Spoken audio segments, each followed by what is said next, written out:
I don't know. We're gonna try it again.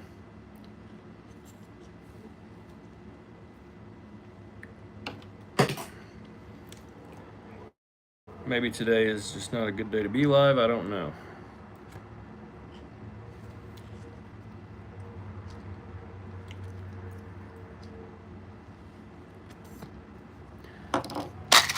All right, let's start out with some yellow jigs. These are the 16th variety. Tennessee boy, what's up?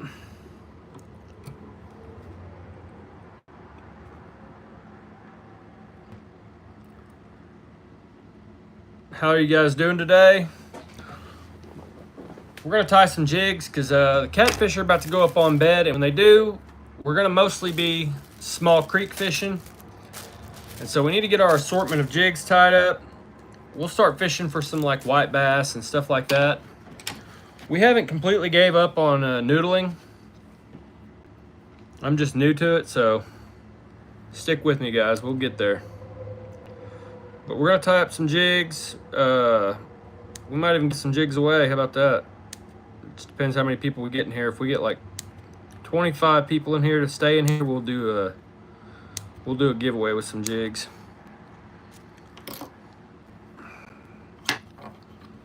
We'll do a raffle or something, or a drawing, I mean.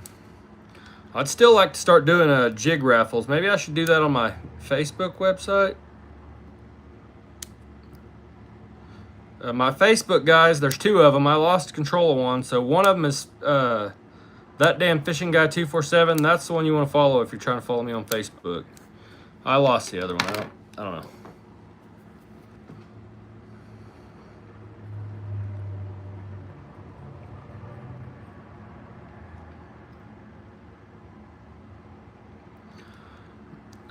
Did you email me?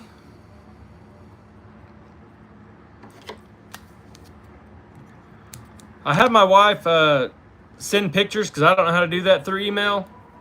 And so I had my wife to email somebody back pictures. Oh, you won? Then you should have got them in the mail, brother.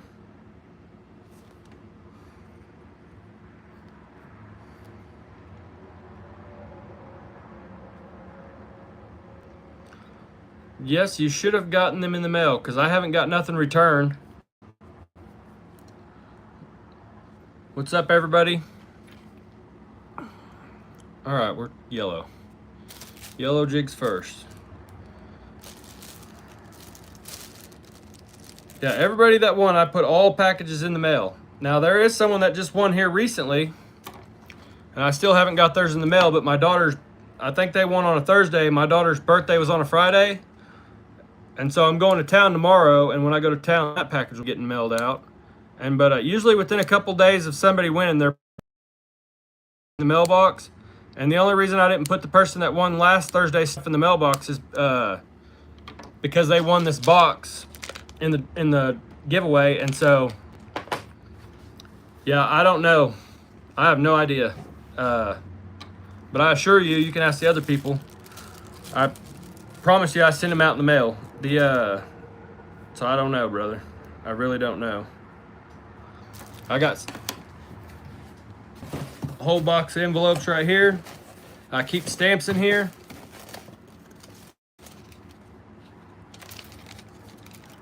Dang it. I keep a book of stamps and the envelopes. I keep everything right there, right underneath the desk, because like I said, usually the next day I get them out to the mailbox.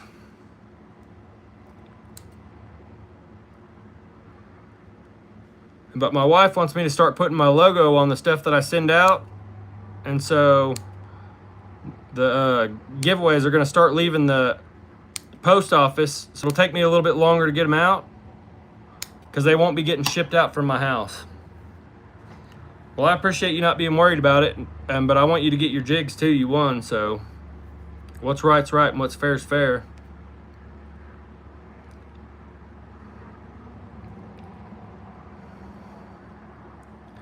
Now, one time someone gave me the wrong address. I'm not saying that you did that, but someone gave me the wrong address and I had already mailed the jigs, and then they tried to get me to mail them again. And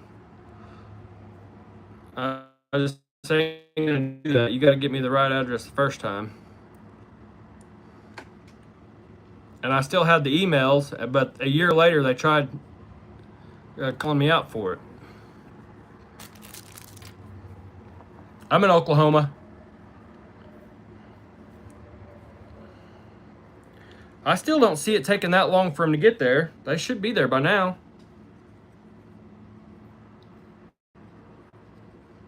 But I just send them out in regular mailbox, you know. They're going to start coming from the post office, but I've been mailing them out of my mail, so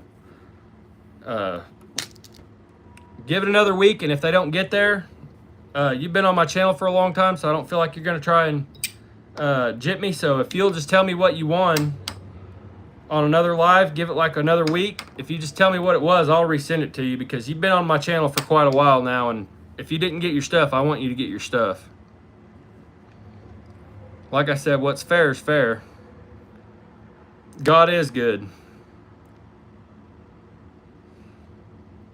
No doubt about it. I got this shirt while I was on vacation one time. One of my favorite shirts. Matter of fact, I've wore it so much it's faded on the front. Like, you know, you can kind of see it when I back up. It's like sun faded. Yeah, it's one of my favorite shirts.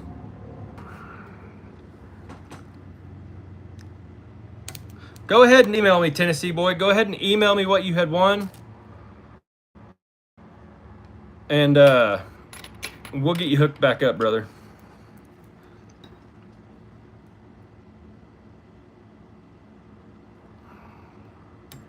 I need to get a P.O. box. See, because I don't put my address on there because this happened here recently, actually. I did a video where I built a rod rack like a... it wasn't a live video. It was just like a...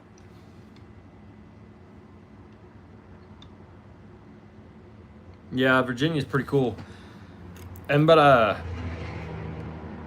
I did a long form video in my garage, and someone had put 2 and 2 together on what city I lived in.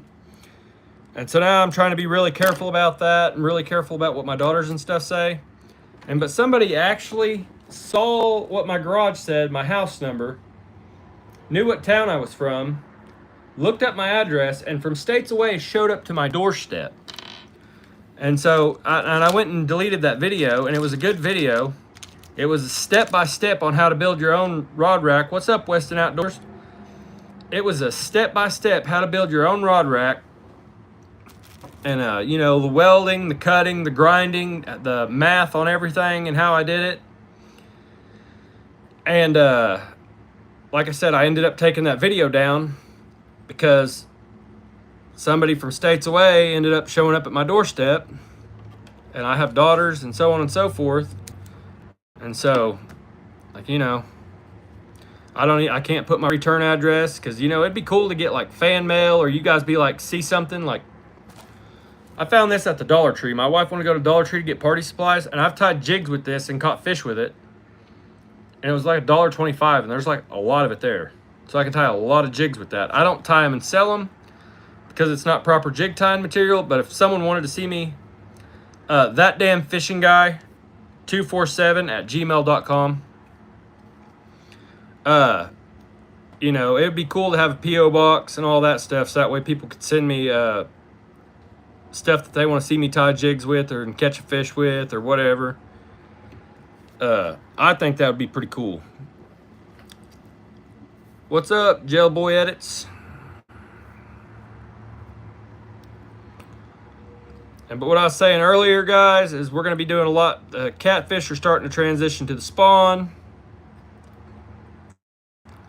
We are about to have a big river blowout. We're supposed to rain all this week, so it may flood, and we may end up getting prolonging the spawn, which would be pretty cool.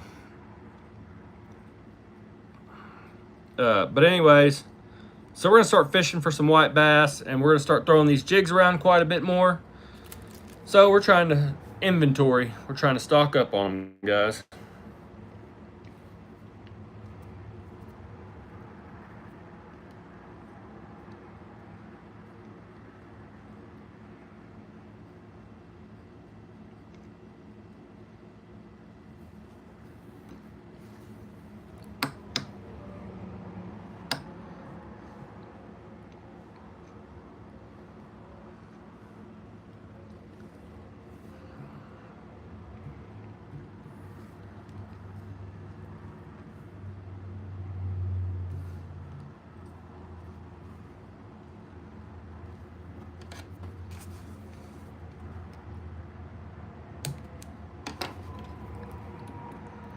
Let's bring you guys in closer. If I can get this thing to cooperate with me.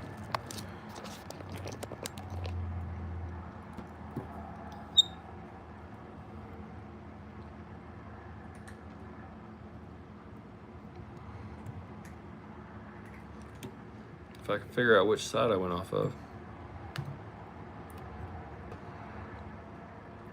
Did any of you guys see the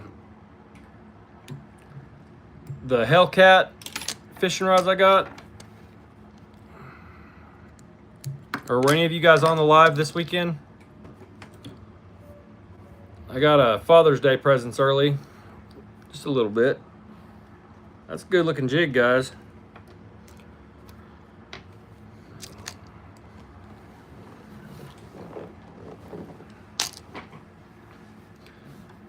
I wanted to, I got a YouTube shorts that I'm going to put out. It's not fishing related, but it's going to be funny anyway. I was cleaning out the pool filter, and I found a little banded water snake. It was dead. It was about this long, about, I don't know, 10 inches long or so. And anyway, it was freshly dead. And so I decided, this just a couple minutes ago, that I was going to go scare Mimi and the girls, and I videoed it when I did it. And so we got all their reactions to a snake, me just opening up my hand, there being a snake in my hand right in their face. So that's pretty funny. ThatDamFishingGuy247@gmail.com.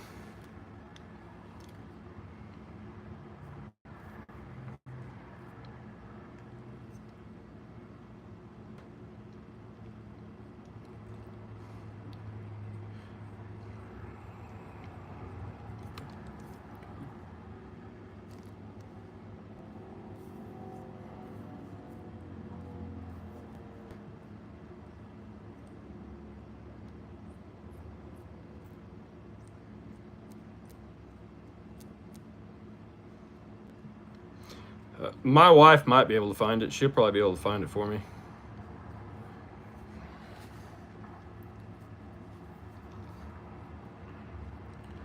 How was everybody's day today? Everybody enjoying their summer? It's officially hot here in Oklahoma.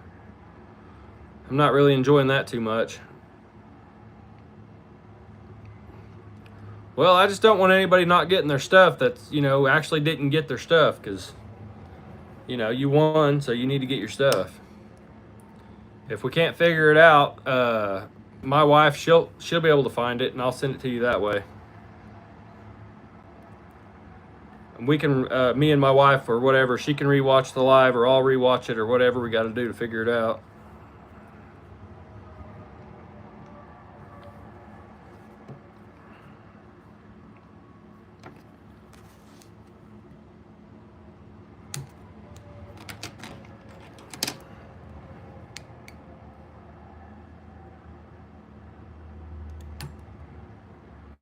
Come on now.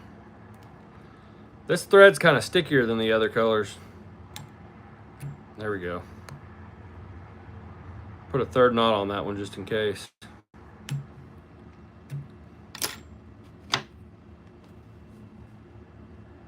No, don't do that. A bunch of people on here will get your number. If you already emailed me your address, I'll be able to find it. I'll be able to find the emails back and forth. Charles Phillips, thank you. I appreciate that a lot.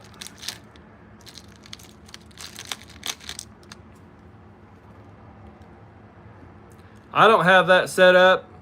And I probably won't have it set up on here. My channel's a family channel. And, dude, there are so many people out there that are, you know, I don't know. It's crazy. This is a crazy world we live in, guys.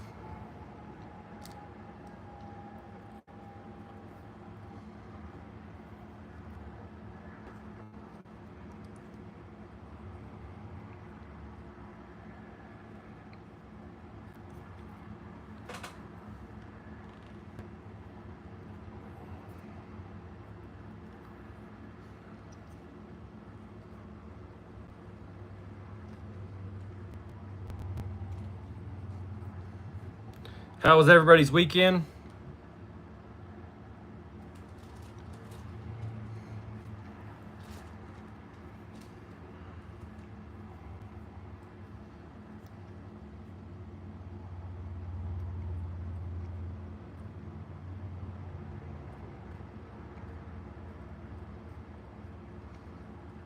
It was great. You catch any fish? What's up, the monkey man?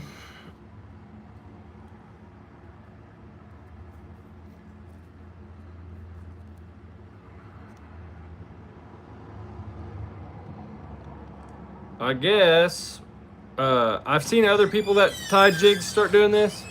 What's up, Carly? Sup, chat?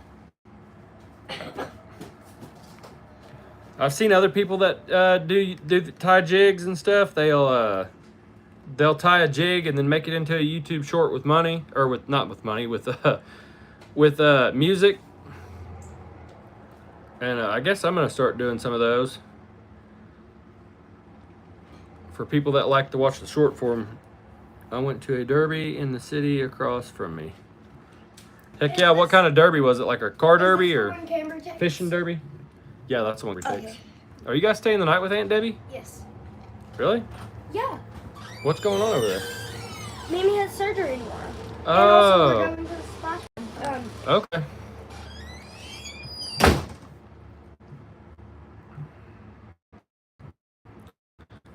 Or you know.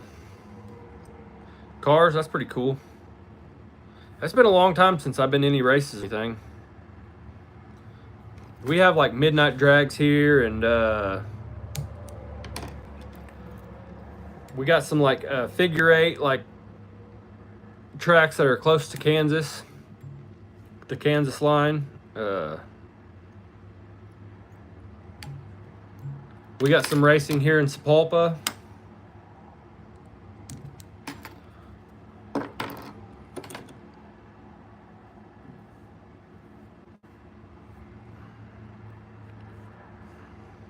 Been a while since I've been to any of it though.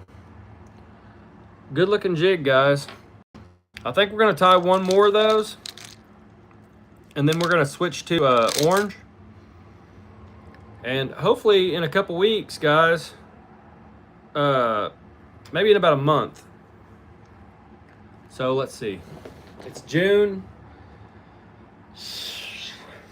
Probably in July.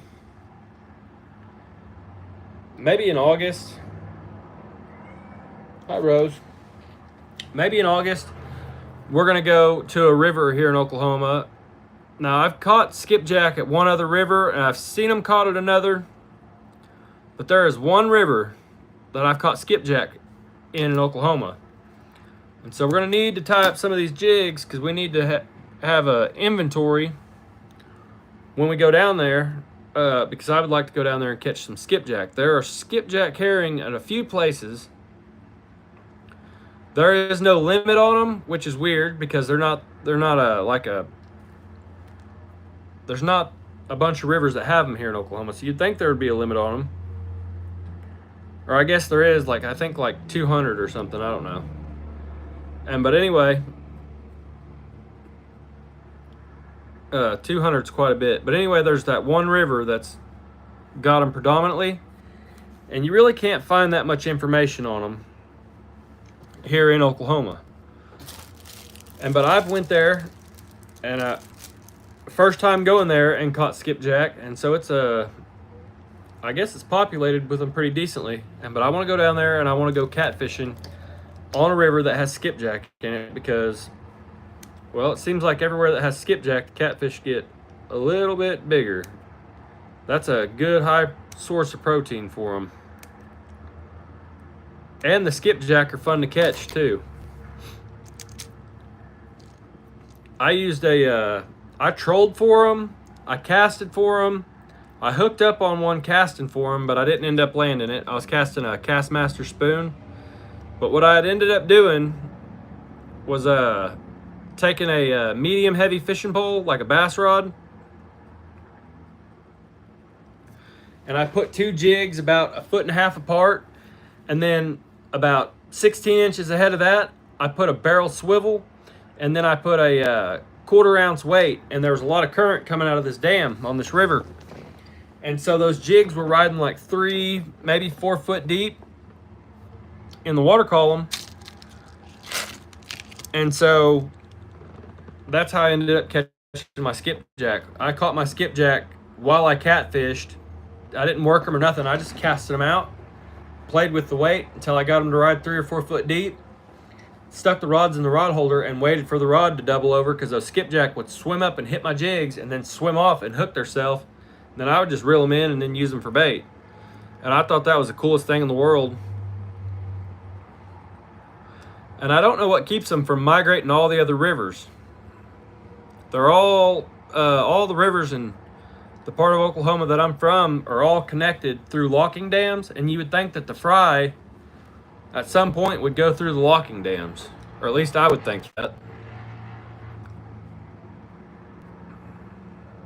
I caught one in a throw net at a dam, and that's the only one that I've ever seen there, and that was the last time I've seen one there, and that was the last time I've heard of them being there.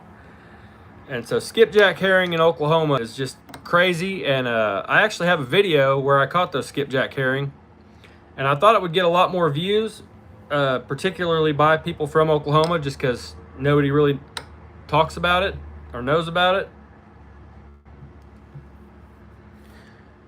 You're gonna race cars when you turn 16? That's pretty awesome, man. They make all those turbos and stuff like pretty affordable and stuff, and so a guy getting into racing nowadays is, you guys are, the sky's the limit for you guys. Back in the day, you know, people didn't have LS motors and stuff like that, and I just think it's crazy what people are doing with their LS motors. You know, they go to the junkyard and buy a motor for $200 and replace all the bearings, and some of them actually don't. I watch a lot of I think it's Richard Holdner or something like that, and he does a lot of stuff with the LS motors. Sometimes he just goes and gets them straight from the junkyard, puts a cam in them, puts a tune on them, and cranks out horsepower.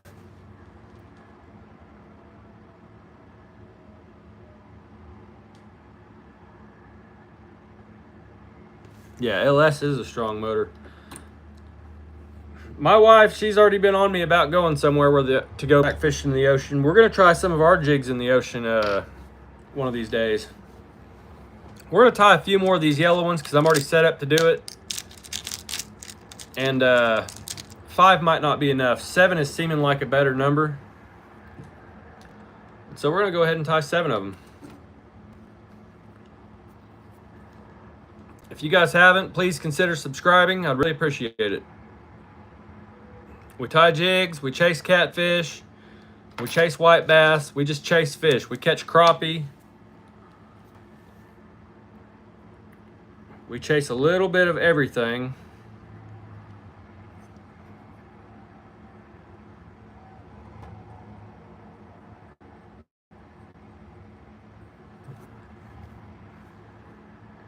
But yeah, that's the reason for these heavier jigs. I need to tie some for creek fishing, because we're about to do a lot of that, guys.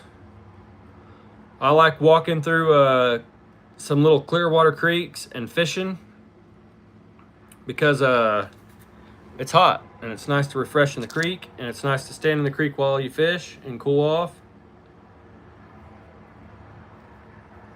And it is that time of year for me.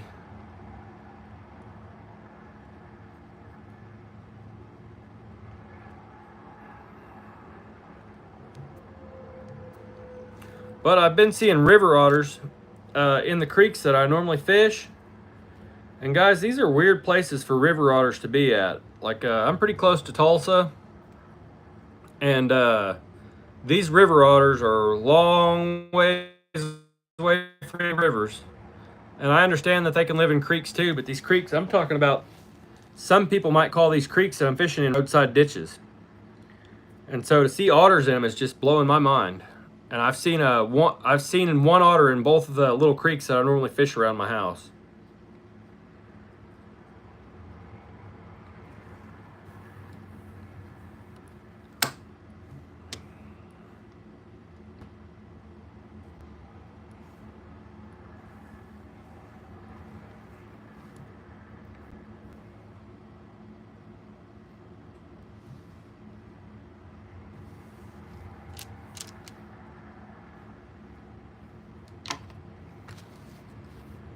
Yeah, it's pretty wild. And I'm talking about they're not even waist deep creeks. They're just new fish flow in every time it floods. And then I pretty much go in there and catch everything I can catch on rod and reel to use for bait. And I guess this year the creeks I haven't really caught that much fish out of them. And so the otters I feel like are getting plenty of them.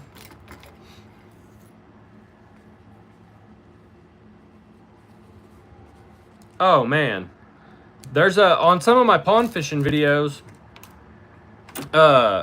they're actually ponds that are made by beavers. They're some of the best fishing ponds that I've ever fished. If you want a good bait pond, a good bass pond, man, some of the spots that beavers make. There's this one pond that's like 5 acres, and it used to be just a little ditch that went through this valley. And the beavers decided to dam it up, and I guess there was perch and everything else in that little creek that I never even knew went through there. And yeah, that's been my bait spot ever since they dammed it up.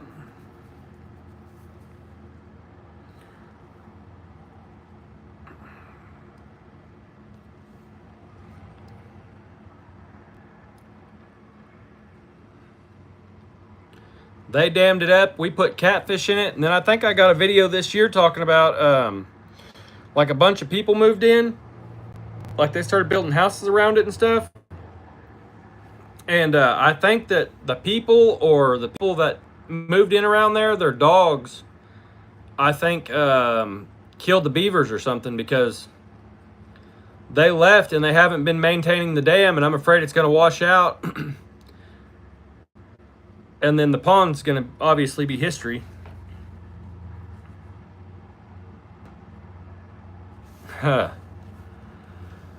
Well, if you have a piece of wire with a hook on it, that can help you. And shoot, I struggled yesterday with a bird nest. I'm actually editing a long form video.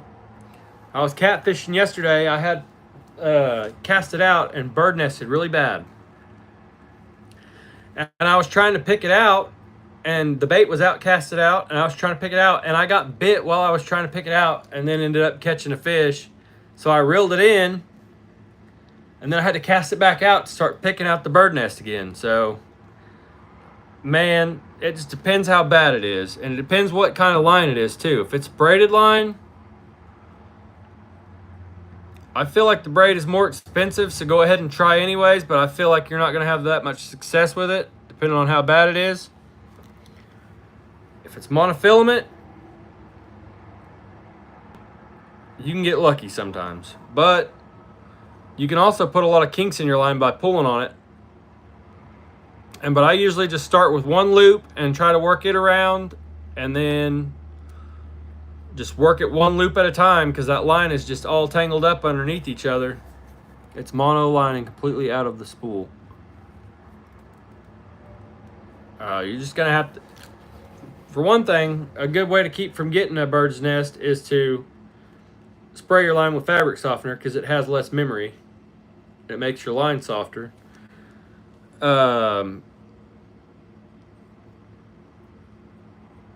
It's completely out of the spool and it's bird nested. Well, it sounds like it can't be. Oh, is it like spooling out of the top of the reel, or? I'm trying to think if I got a fishing reel handy, so that way you can give me a proper demonstration, or we can communicate better. Let me go grab a fishing reel. I'll be right back.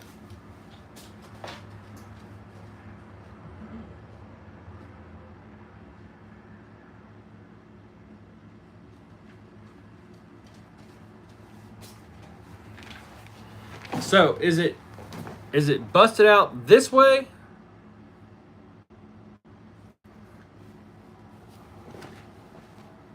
If it's busted out this way, then you got to work it one loop at a time. If it's tangled up outside of the reel this way, it's out of this spot. Yeah, you're just going to have to work it one loop at a time. And sometimes that's just the cost of doing business, it seems like, you know. I don't want to say I literally go years without getting bird nests that are bad enough to where I have to cut out my line. But eventually, if you use a bait caster long enough, you'll go about a year without having to cut out your line. Yesterday was the first time in a long time that I had to cut line off my fishing pole. And after I caught that fish, I was so dead set on getting that backlash out that I kept on working on that bird nest, trying to get it out one loop at a time, like I said. And usually the heavier the line, the better your odds. But it was 50-pound test, and it was brand new line. And I wasn't getting it out, guys. I tried, and I ended up losing about 10 or 15 yards of line. And, yeah, it happens. It happens. Now, me personally, I'm not big on brands of line. Most of the stuff that I run that's monofilament is trilene big game. Monofilament. Now for my crappie rods and stuff like that, I am a little bit more picky, and I run 4-pound test vicious line. But 4-pound test vicious is, I would put it up against 8-pound test Berkeley trilene.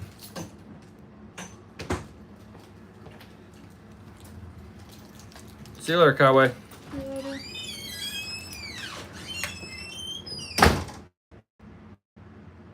For sure I would.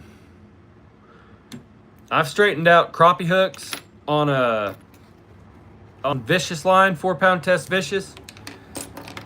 And if you go watch my YouTube short, I almost landed a 50-pound catfish on 4-pound test in 100,000 cubic feet per second of water. I wasn't directly below the dam, I was above the dam, but they had 100,000 cubic feet per second coming in. Yeah, people sleep on vicious line. If I was a tournament fisherman, that's all I would be running was the vicious line.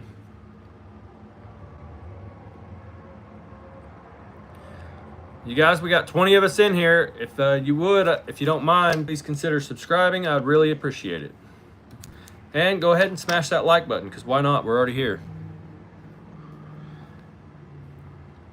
I think we were supposed to stop at like 7 of these jigs, and I don't know where we're at now. We're about to switch to tying orange ones. What's up, everybody?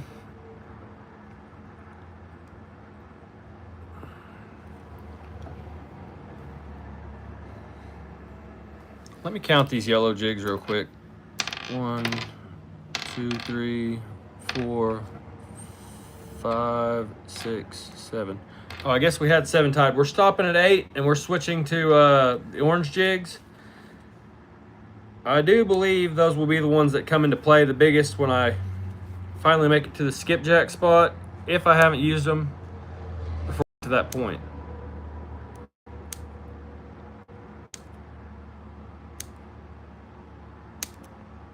Either way, we'll tie some more from when we get to that spot.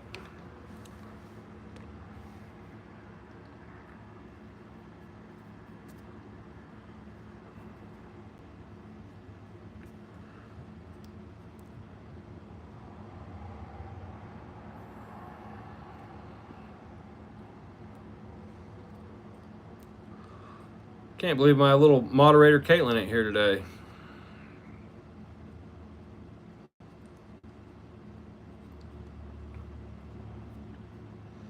All right, we got that on there.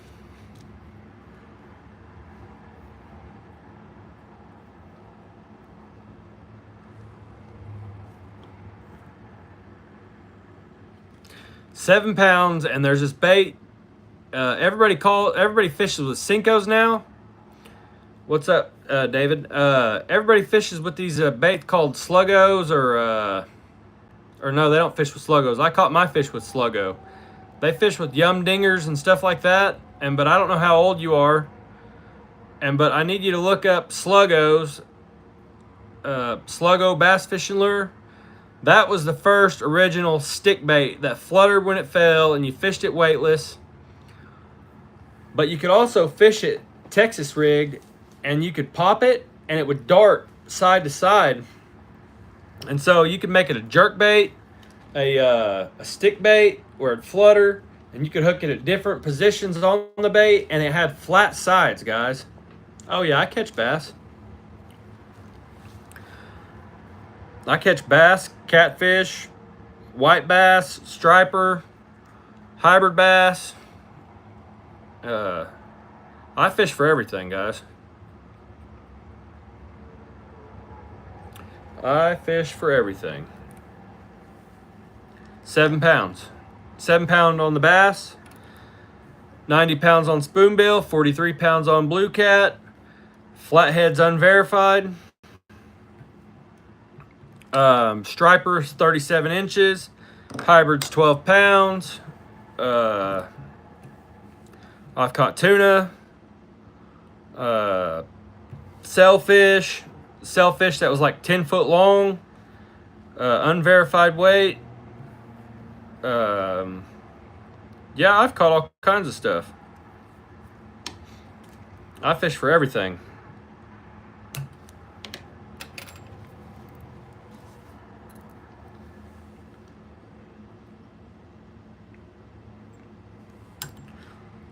Most of those fish are on my long form videos.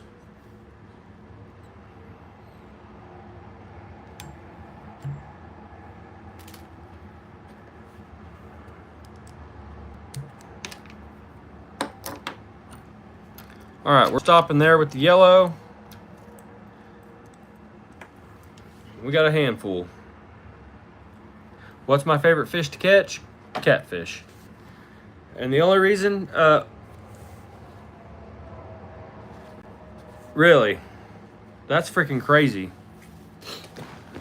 That'd be awesome to be able to catch tuna like that from the shore. They just fight so stinking hard, man. They fight so stinking hard. I want to go somewhere and catch a fish called GT or Grand Trevally. I need to put some of this stuff in the trash. Bear with me, guys. I want to go somewhere and catch Grand Trevally. They're like in Africa. Caught a huge alligator gar last week. That's freaking awesome. There's a little parasite I posted. I think I posted a video. Go check out my TikTok at ThatDamFishingGuy. I caught this gar the other day, and he wasn't a monster gar or nothing, but he had this little weird parasite that's kind of shaped like a stingray.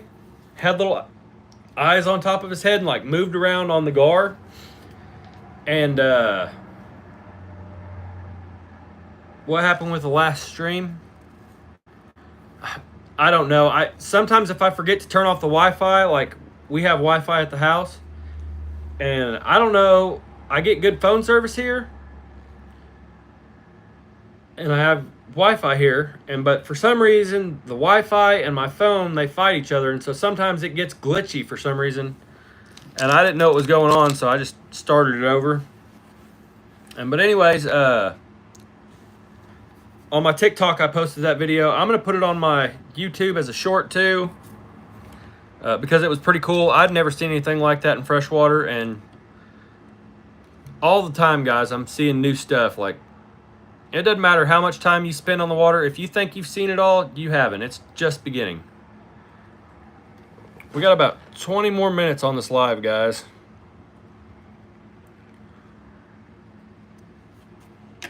And fun fact, we have 300 watch hours until my YouTube channel gets monetized.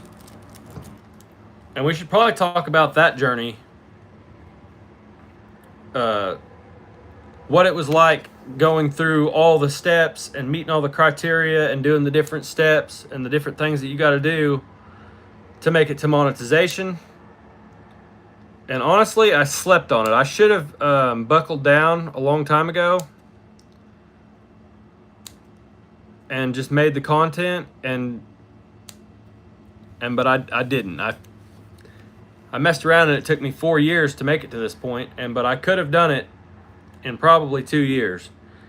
They make it like you got to crawl at a snail's pace to get subscribers nowadays. There's been times like last year. It seems like it gets harder every year. There was times last year where I would get like 170 subscribers every time I did a live, doing the same thing we're doing right now, BSing and tying jigs. And now I think the most that I've gotten this year is like 75. So it seems like YouTube, they don't only have limits and thresholds, but it's almost like they throw up barriers or something. Like I don't know how to explain it, but when you do a YouTube channel, you have an algorithm, you have a layout, you have analytics, and you can look at your analytics, and so you can see what videos perform and what videos don't. But it's almost like when you get to that point, they try to roadblock you or something. I don't know. At least that's how I feel. I could be wrong. If I was a girl, I could get on here and smile one time and go viral. But I'm a guy, so gotta work for it.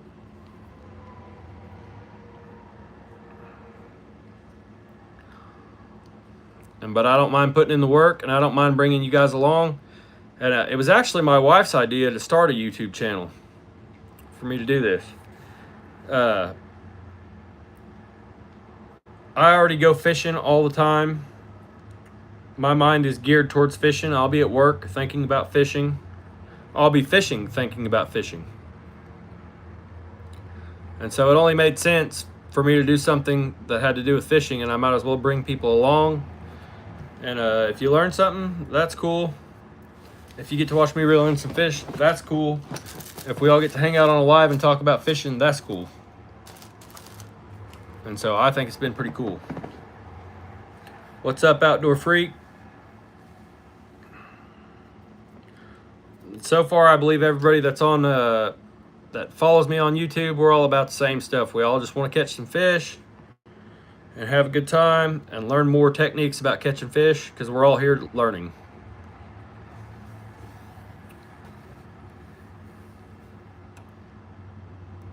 Yeah, I do giveaways.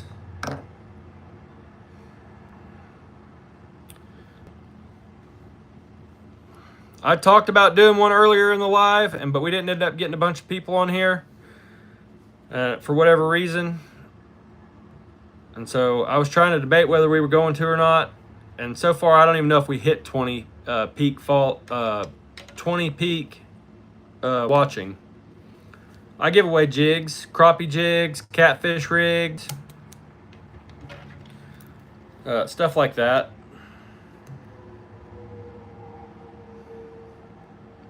I can't tell you how many crappie jigs I've gave away. A bunch.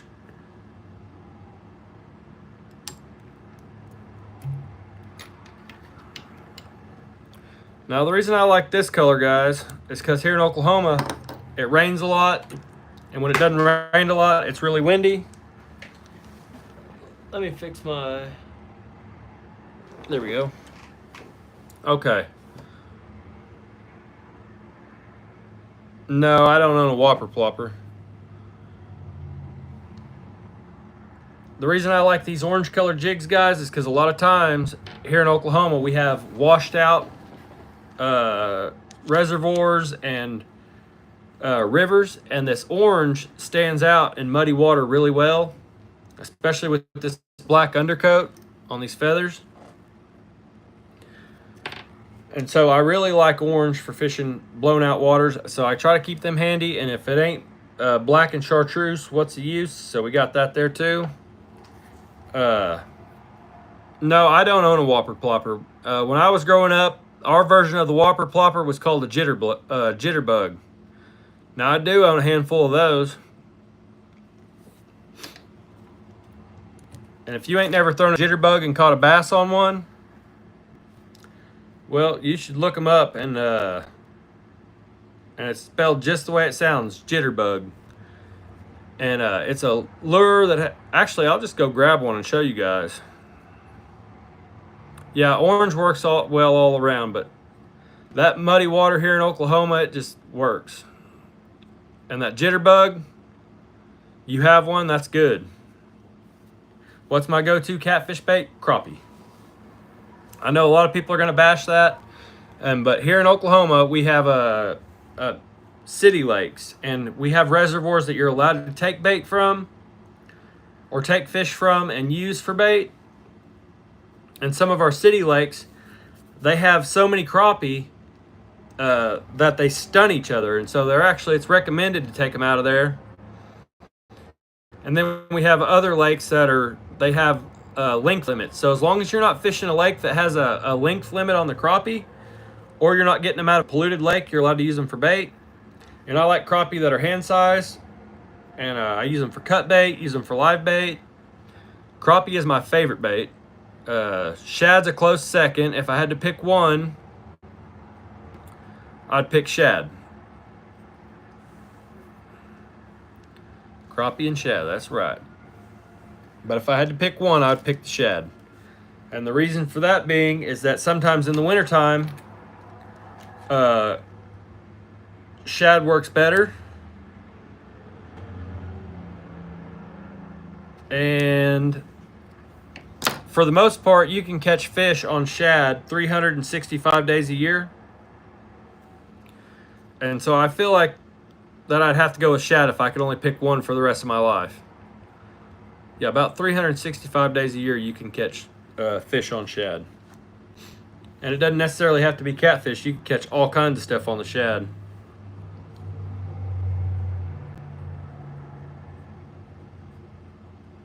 You can catch all kinds of stuff on the crappie too, but you're mostly going to get catfish on it.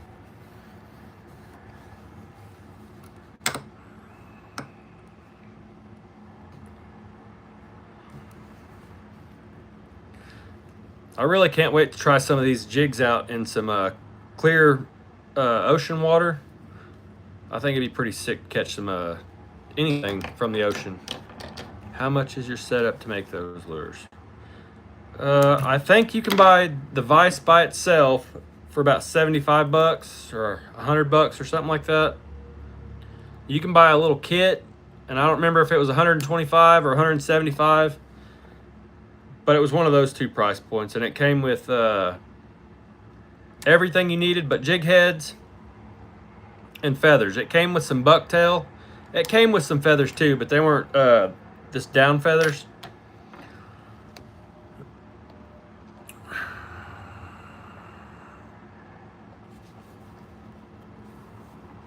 All right. I'm a married guy, so I don't like people just getting on there and keep saying hi like that. You know, if you have something to say that's related to fishing, then say it. What's the best hook for a Cinco worm? Just an octopus hook made by Gamakatsu would be my go-to. I like Gamakatsu hooks. You can't really go wrong with any Gamakatsu or owner hook. EGW. Are you right? Are you with the EGW Billy Goat? Are you rigging it Texas rigged, or are you just hooking it in the middle? See, if I'm hooking it in the middle weightless, I don't want a great big hook. I do want a hook with wide gap, but I don't want it to be a worm hook or Texas rig hook. You're Texas rigging it? Yeah, see, you guys, you need to look up Sluggos, and you can probably go on eBay and buy a pack of Sluggos. And if you can, you should buy the black and gray Sluggos or the purple or maroon and black Sluggos. And you should buy them, and I'm going to tell you why they were better. I don't know why they quit making them, but they were better. They had, their profile was, I don't have a Cinco here or nothing, but maybe I can find an ink pen. Yeah, I got something right here. I'm not an artist, so, but I want you guys to know about this. Sluggos, yeah, they were the deal. A lot of people don't know about them. Okay, so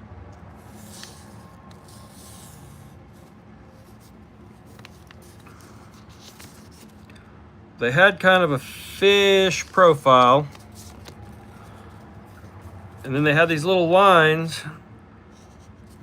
They were actually little cuts. Okay, now imagine that bait, but about 6 or 8 inches long. Okay, now you could Texas rig this bait, and when you popped it through the water, if it was weightless, it was flat on the side, so it would dart back and forth like a jerk bait, but without rattles, and it was soft plastic. A circle hook for a wacky rig, I don't know. The octopus hook, the octopus hook that's a gamakatsu it's a J hook, but I never really tried a circle hook. But anyways, this right here, a drop shot hook is the hook I was referring to. This is the Sluggo. I'm gonna color in the top part of the Sluggo.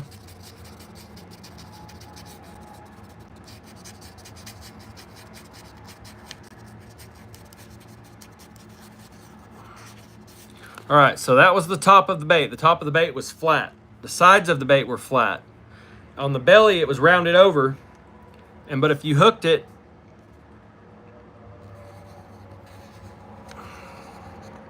right through here and you fished it weightless, because the sides of the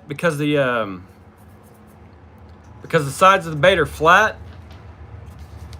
it had more wobble in the water as it fell, so it drew more attention because the sides are flat, so it has more resistance falling through the water. For the life of me, I'll never know why this bait why they stopped producing it. I have no idea. It was one of the best bass fishing baits that money could buy, and they were durable too. Like the worms that you guys are wacky rigging nowadays that fall apart on one fish or bust off the hook, no, that fish would catch you fish all day long.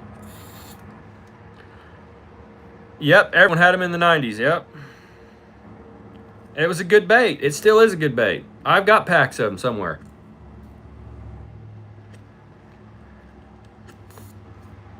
I got an ice chest, you know, like the ice chest they sell at Walmart, those budget ones with the red side and the white lid. I've got one of those ice chests in one of my sheds, completely packed to the top with old school crawdad baits and zoom baits and sluggos. And you guys, I used to be so hardcore into bass fishing, it wasn't even funny. I was burnt up with it. I read every Bassmaster magazine that came out. I read every bass magazine that came out. Now I just watch the Elite series on my phone while I'm at work. I play it on the Bluetooth speaker while I'm working. I listen to the Elite series, and I still go bass fishing. I just don't do it like I used to. I used to be completely consumed with it. And now I like fishing for everything. I'm a multi-species angler, and I enjoy catching everything. I do think a lot of that has to do with the location that I'm at geographically now. Where I grew up at, the bass fishing was a lot better. Where I live at now, everybody's a bass fisherman, and everybody has a live scope, and everybody's out there fishing for the same fish on the small city lakes that are around me. And it's not as enjoyable as it was when I was younger. And I've had live scope and all that jazz, and I've got it on videos where I went out, used to use live scope and all that jazz. And I sold the live scope, guys. I sold the live scope.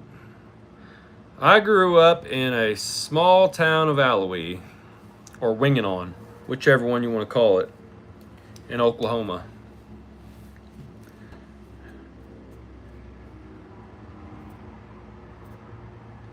But it was this place where there were multiple creeks, and when the lake would flood, we were talking about beaver dams earlier on here. Well, there's these creeks that were, you know, they're as wide as a school bus is long, and beavers would build dams across them. The lake would come up, the beavers' dams would be completely submerged underwater. The lake would come back down slowly, and those creeks are usually gin clear. The water would be all muddy and everything. And what had happened is when the water came back down, there'd be bass for miles up those creeks where those beavers had built those dams. the dams would still be there when the lake would go back down. And so I would go up those creeks and go fishing for bass and hybrids that got stuck up there. And man, it was freaking awesome. I'm telling you. But geographically, now I'm not placed in a location where that's a feasible thing. And if a beaver built a dam here that was that big, and people knew that there was bass in it and there was clear water and they could see 7 and 8 pound bass swimming back and forth, they would be on top of that sucker so quick.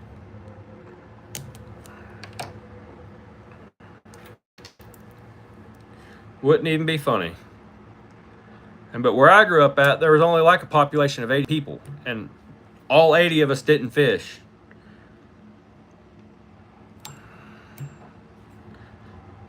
We had I don't know how you guys' states work, but we have like low water bridges. And the low water bridges, the creeks they're just concrete, and they build them when there's a drought, and then the water just runs over the road. And so you just drive through them unless the lake's up really high. And then there's like 4 foot of water going over the bridge, and you can't drive around it. You have to go around it. But everything's split up into mile sections. Well, me and my buddies, we'd go down to them roads, and we'd just park there and back up to the creeks. And we'd go stand on the road, and we'd fish on the road right over the low water bridges. And we'd catch white bass, and we'd catch all kinds of crap, guys. That's what we used to do. And then we'd go take a canoe, and we'd go to the low water bridge, put the canoe in, and we'd go up the creek, and we'd set limb lines all the way up that sucker. And in the fall time, and then we'd fill up the freaking deep freeze full of catfish, and we'd do all kinds of stuff like that. It was a blast.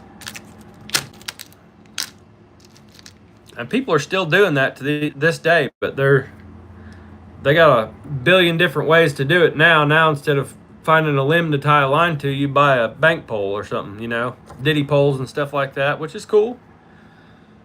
That's real cool. But a tree branch that's big around as your pinky will hold a 50-pound flathead, and I know for a fact it will.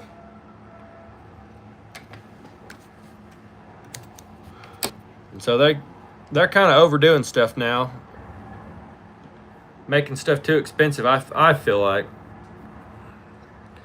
But we're going to make some videos doing stuff like that, because I got into kind of teaching my kids about trot lines just because I want them to have that experience. I enjoy reeling in catfish on rod and reel now. But when I was a kid, there was nothing more exciting than that feeling of pulling up a freaking trot line and not knowing what was on the other end of it, or a limb line pulling up to it and the whole tree's shaking. And I want my kids to have that experience too. And so we've started doing some trot lining at the beginning of this year. And very, very shortly, we're going to get into doing some more of that stuff. We're going to go out and set some bank poles or limb lines or whatever. Just because I want my kids to have that thrill and experience too of not knowing what's on the other end of that line when you're pulling up on it. When I go out and I take them fishing for catfish and we're targeting catfish on rod and reel, they know what I'm pulling up, and they've fished with me enough that they know about what size catfish I'm going to pull up too. And so the thrill ain't there for them. And I want them to have that thrill, so we're going to do that at some point this year.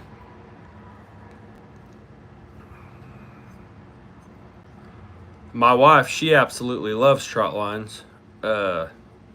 And guys, we don't keep all the fish we catch. We throw them. If you guys watch any of my long form videos, we just catch them and throw them back.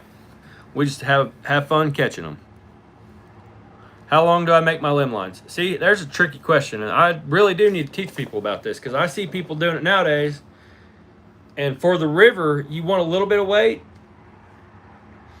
but not much. And you don't want your lines sitting on the bottom. You want the river or the creek that you're fishing on to be stabilized, which means that it's not going up very fast and it's not going down very fast. It's just stable. Okay, and so if you're on a small creek and there's not heavy, excessive flow, you don't need a sinker at all. You just take and you put your line in the tree, you got your hook on the other end of it, you put a bluegill on there, and you make that line a foot longer than you think that it needs to be. Like, put that bluegill about 2 inches underwater, hold the line and reach up to that tree limb, and then cut off a foot longer than you think you need. Okay, because the weight of that bluegill is going to pull the limb down a little bit. But you want that bluegill, if this is the water level, I want that bluegill right here, 2 or 3 inches underneath the water. Swimming around in a circle, he'll cause all kinds of commotion. And if you start doing that, you'd be surprised at how many catfish you catch. You don't need a sinker. You don't need it very deep. You need it 2 or 3 inches underneath the water, and that bluegill is going to swim in circles. And he's going to be splashing at the top of the water and drawing attention. And as soon as that sun sets, he's going to get smoked, guys. He will get eaten, and you will catch fish. And how? Well, I'll go over it with you guys real quick. Let me, one thing that you're going to want to add to your line is a barrel swivel. And we're just going to use this hook because it's what's right here. And I'm going to use this fishing line. That's probably not going to be very good for these demonstration purposes because it's what's right here. Okay, we're going to pretend that that limb is up here and the water level is right here. And so I got off, you know, enough line. When you're trying to spool a line, there's gonna be plenty there, and you only need about 20 bank poles if you're gonna work on filling up your freezer. Hook size is relevant. I don't know what size hook this is, but about that size hook. That'll catch big fish, it'll catch a small fish. And what we always do, so that way you can take these back apart real quick. You take that line, 1 overhand knot. Right here. 1, 2. 2 overhand knots. It ain't gonna slip, and you're tying it more than likely out of some kind of trot line staging. Okay? So then about a foot from that, you don't want it towards the tree side, you want it towards the hook side. You're gonna cut your line in half. You're going to put a swivel on there. And what this is going to do is keep that catfish from twisting up that line, because if he twists up the line, what will happen is he'll end up twisting that line so tight that eventually it'll come unhooked out of his mouth. And if you put a swivel on there, he'll spin and spin and spin and thrash about, but that line won't get tangled, so he won't get that hook out. Also, what can happen is if they don't get the hook out and they spin and they spin and they spin and they spin, eventually they end up hanging themselves above the water line, and then they die, and then you get there and then turtles have eaten half of your fish, which then you end up going ahead and letting them have the other half. This is a crucial part right here, guys. When you're putting that line through there, you go through the front side. You go through the front, you come out the back. Just one time, just like that, okay? And you're not, it doesn't really matter. You're tying it with trot line staging, so it's going to be like 150-pound test line anyways. It doesn't really matter what knot you use.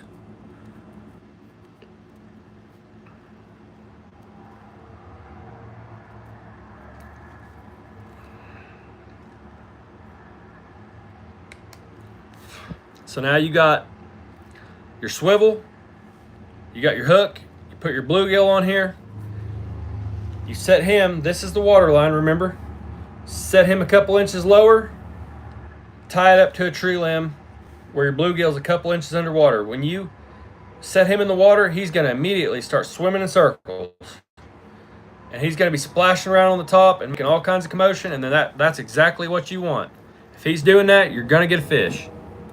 And Benjamin Brock, that's how you do it right there. And guess what the fun part is? You don't even have to have a boat to go do that. You can go find a small creek, look on your Google Maps, find small creeks that are on a lake near you, and you can go walking in the creeks. And me and my buddies used to do it all the time. And you don't even have to do a creek. You can do it on the lake. When the lakes are flooded, all up in the trees, me and my buddies, we'd go walk between the trees and find little tree branches and tree limbs and stuff. Tie you a line on there, tie you a bluegill on there, and there you go. And for limb lines, I always recommend bluegill because it's a hardy bait and they live good. Anyways, guys, we went over an hour. I'm out, y'all. Have a good one. Please consider subscribing. I really appreciate it. You guys have a good evening.